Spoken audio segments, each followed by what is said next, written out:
যদি পরিবারের সদস্যকে অকাল মৃত্যুর হাত থেকে রক্ষা করতে চান, পরিবারের যদি অমঙ্গল না চান, তাহলে দীপাবলির রাত্রে আর কিছু করুন বা নাই করুন, যমদেবের উদ্দেশ্যে এই একটি প্রদীপ অবশ্যই প্রজ্বলন করুন। বন্ধুরা, কালী পুজো এবং দীপাবলির সব থেকে গুরুত্বপূর্ণ অংশ হলো এটি। ধনতেরাসে কোনো কিছু কিনুন বা নাই কিনুন, দীপাবলির কোনো উৎসবে উপস্থিত থাকুন বা নাই থাকুন, কিন্তু মৃত্যুর দেবতা যমদেবের উদ্দেশ্যে প্রদীপ নিবেদন করা আমাদের প্রত্যেকটি বাড়ির অন্যতম প্রধান কর্তব্য। কারণ দীপাবলির রাতে মৃত্যুর দেবতা যমদেবের উদ্দেশ্যে এই প্রদীপ প্রজ্বলন করার মাধ্যমে আমরা আমাদের বাড়ির প্রত্যেকটি সদস্যের অকাল দুর্ঘটনাজনিত মৃত্যুর হাত থেকে রক্ষা পেতে পারি। পাশাপাশি পরিবারের সদস্যদের দুঃখ দুর্দশা ও আপদ বিপদ, রোগ জ্বালা যন্ত্রণা দূর করার উদ্দেশ্যেও আমরা এই দিন যমদেবের উদ্দেশ্যে প্রদীপ দান করে থাকি।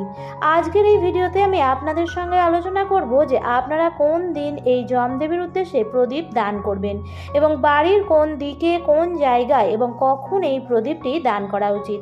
এবং বন্ধুরা, সব থেকে গুরুত্বপূর্ণ যে বিষয় তা হলো কিভাবে এই প্রদীপ দান করতে হয়। বন্ধুরা, এই যমদেবের উদ্দেশ্যে প্রদীপ দান করার কিছু নিয়ম আছে, সেই নিয়ম অবশ্যই মেনে চলা উচিত। এই সমস্ত কিছুই আজকের ভিডিওতে আমি আলোচনা করব, তাই বন্ধুরা ভিডিওটি স্কিপ না করে সম্পূর্ণ দেখবেন। স্কিপ করে করে দেখলে অনেক জরুরি তথ্য বাদ পড়ে যেতে পারে, এবং সম্পূর্ণ দেখার পর যদি ভালো লাগে তাহলে অবশ্যই ভিডিওটিতে লাইক করবেন এবং কমেন্টসে লিখবেন জয় মা কালীর জয়। এবং বন্ধুরা, ভিডিওটি শেয়ার করে দেবেন আপনাদের নিকট আত্মীয় স্বজন এবং বন্ধু বান্ধবদের সাথে, যাতে প্রত্যেকেই এই ভিডিওটি পেয়ে উপকৃত হতে পারে। চলুন বন্ধুরা, আসা যাক মূল পর্বে। নমস্কার বন্ধুরা, ভক্তিমূলক কথা চ্যানেলে জানাই আপনাদের সকলকে স্বাগত। বন্ধুরা, আশা করছি ঈশ্বরের আশীর্বাদে আপনারা প্রত্যেকেই ভালো আছেন এবং সুস্থই আছেন। বন্ধুরা, আমরা প্রত্যেকেই জানি যে দীপাবলি উৎসবের শুরু হয় ধনতেরাস দিয়েই। ধনতেরাসের পরের দিন হয় ভূত চতুর্দশী এবং তার পরের দিন হয় কালী পুজো। বন্ধুরা, ধনতেরাসের দিন পরিবারের সুখ সমৃদ্ধির জন্য আমরা 13টি প্রদীপ প্রজ্বলন করে থাকি এবং তার পরের দিন অর্থাৎ ভূত চতুর্দশীর দিন আমরা 14টি প্রদীপ প্রজ্বলন করে থাকি। এই যে 13টি প্রদীপ এবং 14টি প্রদীপ জ্বালানো হয়ে থাকে, তার মধ্যে একটি অন্যতম প্রদীপ হচ্ছে যমদেবের প্রদীপ। এই প্রদীপটি যমদেবের উদ্দেশ্যে প্রজ্বলিত করা হয়। একে যমের দীপদানও বলা হয়। অকাল মৃত্যু, অপমৃত্যু এবং রোগ জ্বালা যন্ত্রণাকে দূর করার উদ্দেশ্যে গৃহের বাইরে এই যমদেবের উদ্দেশ্যে প্রদীপ নিবেদন করা হয়ে থাকে। যমদেবের উদ্দেশ্যে এই প্রদীপ নিবেদনের একটি নির্দিষ্ট নিয়ম রয়েছে এবং একটি নির্দিষ্ট সময়ও রয়েছে। সবার প্রথমেই আমি আপনাদের জানিয়ে দেব যে এই বছর অর্থাৎ 2025 সালের 1432 বঙ্গাব্দের কোন দিন আপনারা যমদেবের উদ্দেশ্যে প্রদীপ নিবেদন করবেন এবং কখন নিবেদন করবেন। এই বছর অর্থাৎ 2025 সালের যমের দীপদান করবেন আগামী 31শে আশ্বিন 18ই অক্টোবর শনিবার দিন। মূলত এই যমের দীপদান সন্ধ্যাবেলায় অর্থাৎ প্রদোষকালেই সম্পন্ন করা হয়ে থাকে।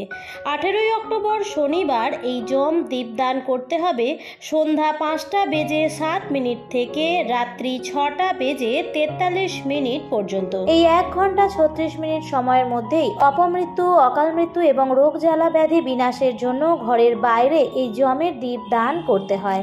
বন্ধুরা, যমের দীপদান মূলত ধন ত্রয়োদশীর দিনেই করতে হয়, আর ধন ত্রয়োদশীর যে প্রদোষকাল অর্থাৎ সন্ধ্যাকালের সময়, এই সময়ের মধ্যেই যমদেবের উদ্দেশ্যে দীপ দান করতে হয়। আর এই বছর এই দিনটি পড়েছে শনিবার দিন। আর যদি এই দিন আপনারা কোনো কারণে দিতে না পারেন, তাহলে সেক্ষেত্রে পরের দিন অর্থাৎ ভূত চতুর্দশীর দিনও আপনারা একইভাবে সন্ধ্যার সময় যমদেবের উদ্দেশ্যে দীপ দান করতে পারেন। তবে একটি বিষয় খেয়াল রাখবেন বন্ধুরা, যদি ধনতেরাসের দিন আপনি যমদেবের উদ্দেশ্যে দীপ দান করেন, তাহলে এই দিন আরও 12টি প্রদীপ অর্থাৎ সর্বমোট 13টি প্রদীপ আপনাকে প্রজ্বলন করতে হবে এবং পরের দিন ভূত চতুর্দশীর দিনও আলাদাভাবে 14টি প্রদীপ প্রজ্বলন করতে হয়। এবার জানাবো আপনাদের কিভাবে আপনারা যমদেবের উদ্দেশ্যে প্রদীপ প্রজ্বলন করবেন। প্রথমেই বলবো, মৃত্যুর দেবতা যমদেবের উদ্দেশ্যে যে প্রদীপটি নিবেদন করবেন সেটি কিন্তু ঘরের বাইরে হওয়া উচিত। ঘরের বাইরে সদর দরজার সামনে এই প্রদীপ প্রজ্বলন করা উচিত। যে কোনো প্রদীপ জ্বালানোর সময় আগেই সম্ভব হলে গঙ্গার জল ছিটিয়ে নিতে হয়, আর যদি সম্ভব না হয় তাহলে সামান্য বিশুদ্ধ জলও ছিটিয়ে নিতে পারেন।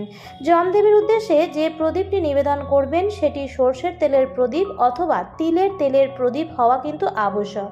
যদি সম্ভব হয় প্রদীপের ভেতর কিছুটা কালো তিল নিবেদন করবেন। আর যদি আপনারা তেল দিয়ে প্রদীপটি তৈরি করেন তাহলে সেক্ষেত্রে কালো তিল দেওয়ার প্রয়োজন হবে না। তবে যমদেবের উদ্দেশ্যে যে প্রদীপটি নিবেদন করবেন সেই প্রদীপটি কিন্তু সম্পূর্ণই আলাদা। এটি সাধারণ মাটির প্রদীপ হবে না। এই প্রদীপটিতে 4টি মুখ থাকে, অর্থাৎ প্রদীপটি চতুর্মুখী। আর যদি এই প্রদীপটি মাটির পরিবর্তে আটা দিয়ে তৈরি করতে পারেন তাহলে আরও ভালো হয়। তবে এই যমদীপ দানের বাড়ি বিশেষে অর্থাৎ পরিবার বিশেষে অনেক পার্থক্য দেখা যায়। তবে আপনাদের বাড়িতে যেরকম রীতি রয়েছে সেই রীতি অনুযায়ী করা উচিত। তবে আবার অনেকের বাড়িতেই যমদীপ দানের রীতি থাকে না, তবে সেক্ষেত্রে তারা এই যমদীপ দান করতে যদি চান তাহলে এই ভিডিওর মাধ্যমে আমি যেভাবে বলেছি সেইভাবেও করে নিতে পারেন।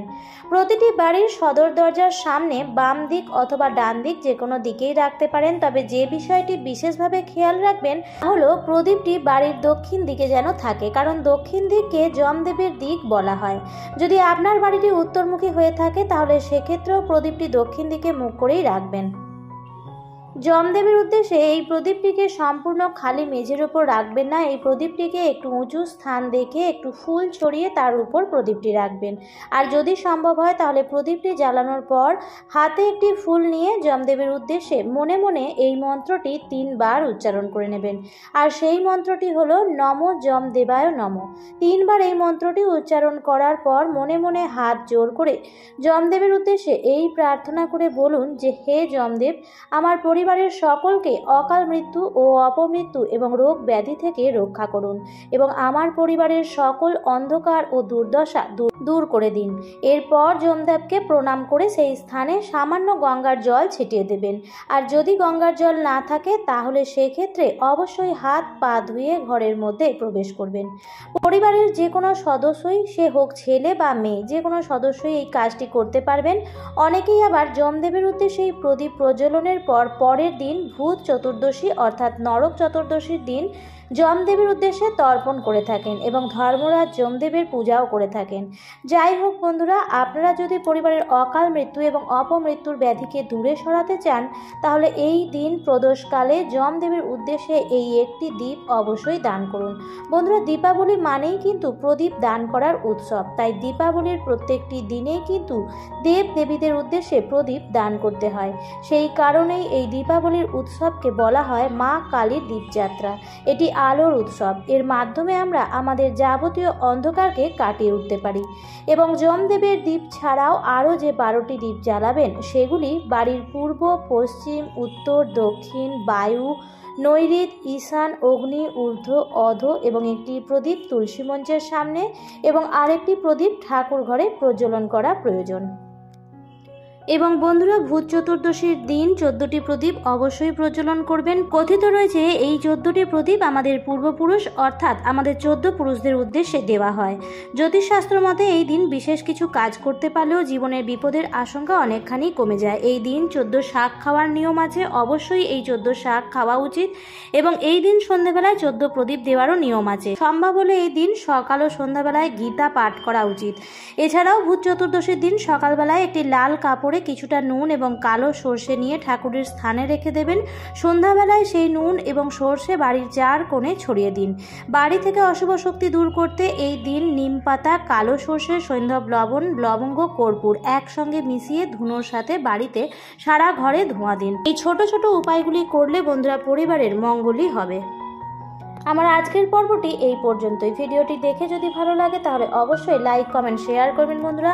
আর যদি চ্যানেলে নতুন হয়ে থাকেন তাহলে অবশ্যই চ্যানেলটিকে সাবস্ক্রাইব করে আমার সাথে থাকবেন। দেখা হবে পরবর্তী নতুন ভিডিওতে। ভালো থাকবেন, সুস্থ থাকবেন। ধন্যবাদ।